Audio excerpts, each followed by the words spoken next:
Medina Munawwara की गलियां शाम के समय सुकून और नूर में डूबी हुई थी।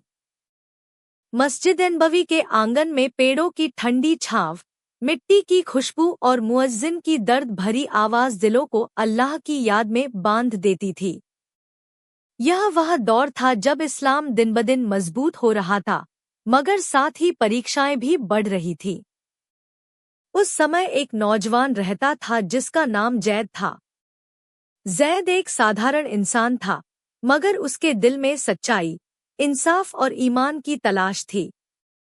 उसके पिता ने अभी तक इस्लाम कबूल नहीं किया था, बल्कि काफिरों की तालीमात पर कायम थे। जैद को अक्सर ताना दिया जाता कि तुम नबी की पैरवी क्यों करते हो? तुम्हारे पूर्वजों का धर्म ही काफी है, मगर उसका दिल गवाही देता था कि इस्लाम ही सच्चाई का रास्ता है। एक दिन जैद के पिता ने उसे बुलाया और सख्त लहजे में कहा, बेटे, तुम यह नया मजहब क्यों अपनाए बैठे हो? हमारे देवी देवताओं को क्यों छोड़ रहे हो? अगर तुमने अपना यह अकीदा न बदला तो हम तुम्हें घर से निकाल देंगे। जैद के दिल पर गहरी चोट लगी।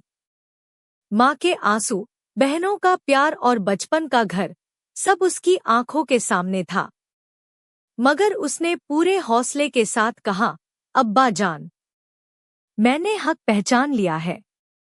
मैं नबी कर्म का पैरवीकार हूँ। मैं इस्लाम को नहीं छोड़ सकता, चाहे आप मुझे निकाल दे। यह सुनकर घरवालों ने सचमुच उसे निकाल दिया। जैद का दिल टूट गया, मगर उसने खुद को अल्लाह के हवाले कर दिया। मदीना में मुसलमानों के हालात आसान न थे।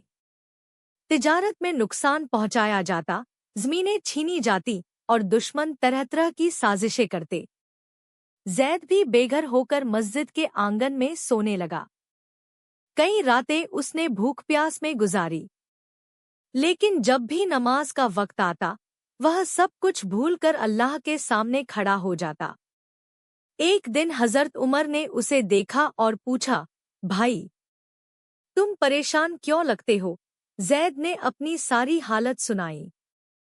हजरत उमर ने उसका हाथ थामा और कहा, खुश हो जाओ, क्योंकि नबी ने फरमाया है कि अल्लाह की राह में जो शख्स अपना घर, माल या खानदान छोड़ता है, अल्लाह उसके लिए जन्नत में घर बना देता है। यह सुनकर जैद की आंखों में आंसू आ गए और उसके दिल में सुकून भर गया। जब बद्र की जंग का ऐलान हुआ तो जैद भी मुजाहिदीन की सफ में शामिल हो गया। उसके पास न ढाल थी, न ज्यादा हथियार, मगर दिल में ईमान की ताकत थी। जंग के दौरान वह नबी के करीब रहा और कहता रहा, या रसूलुल्लाह, मुझे इजाजत दीजिए, मैं अल्लाह के दीन के लिए अपनी जान कुर्बान करने हाजिर हूँ। जंग के बाद मुसलमान फतहयाब हुए। कई कुरैशी कैद हो गए। जैद ने देखा कि वही लोग जो कभी उस पर जुल्म करते थे, आज मुसलमानों के रहम पर हैं। मगर नबी ने हुक्म दिया कि कैदियों के साथ अच्छा सलूक करो। जैद ने कैदियों को पानी पिलाया, खाना दिया और नरम लहजे में बात की। एक कैदी ने हैरान होकर कहा, क्या तुम वही हो जिन्हें हम मक्का में सताते थे? आज तुम्हारे पास ताकत है, फिर भी तुम हमसे नरमी करते हो।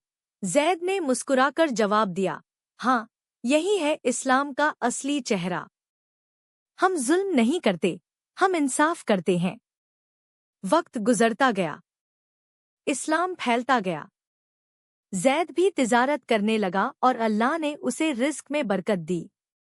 अब वह खुशहाल हो गया था। एक दिन वह मक्का गया और वहां अपने पिता को देखा, जो बीमार और अकेले बैठे थे। पिता की हालत देखकर जैद का दिल भर आया। उसने उनका हाथ पकड़ा और कहा, अब्बा जान, देख लीजिए, वही दीन जिसे आप झूठ समझते थे, आज इज्जत और सुकून दे रहा है। आइए, आप भी कलिमा पढ़ लीजिए।